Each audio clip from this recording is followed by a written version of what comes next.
I used to think we had the perfect marriage. 10 years, 2 beautiful kids, a home we built together. It all felt so solid, so real. Then, one Tuesday night, the whole illusion shattered. It started with a simple text notification on his phone, which he carelessly left on the kitchen counter. It wasn't the ping that caught my attention, but the name on the screen, work wife. My heart dropped.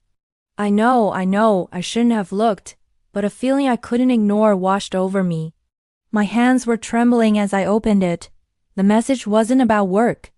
It was a picture, a selfie of them at a bar, laughing, her head on his shoulder. And beneath it, the caption, "Last night was amazing. Can't wait for our next late meeting." My word tilted on its axis.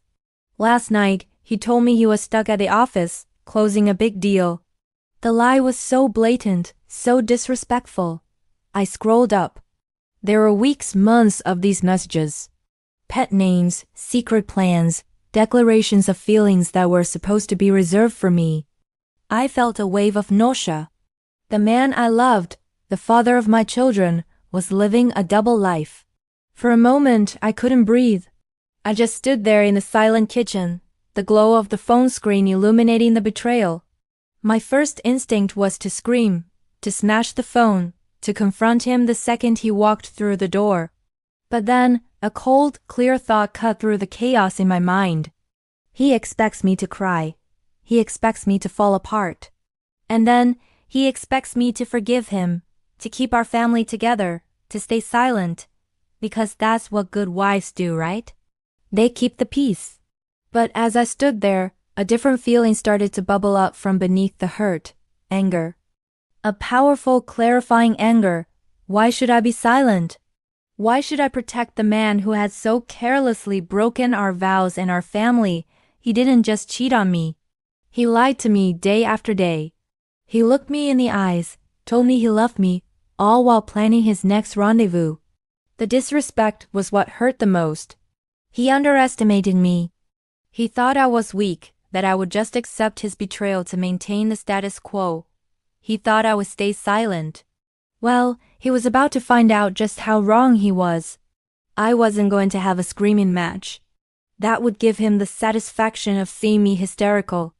No, my silence was over, but my response would be strategic, deliberate, and on my own terms. That night I didn't say a word. I put the phone back exactly where I found it and went to bed. I laid there, feigning sleep when he came in, his scent a mixture of his usual cologne and something else, something unfamiliar. The next morning, I made the kids breakfast, packed their lunches, and kissed them goodbye for school, just like any other day. He watched me, probably wondering why I wasn't my usual cheerful self. He asked if I was okay. I just smiled faintly and said I was tired. I spent the day making calls. Not to my friends to cry, but to a lawyer. I gathered our financial documents, bank statements, and property deeds. I took screenshots of every single one of those messages and emailed them to a new secret account. I was building my case.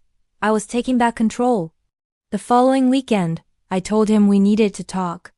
We sat down at the same kitchen table where my world had fallen apart. I calmly slid a folder across to him. Inside were the printouts of his texts, and on top, the business card of my divorce lawyer. The color drained from his face. He started to stammer, to make excuses, to deny. But the evidence was right there. He looked at me, his eyes wide with disbelief. You're really doing this?" he asked, as if I were the one being unreasonable. "I thought you loved our family."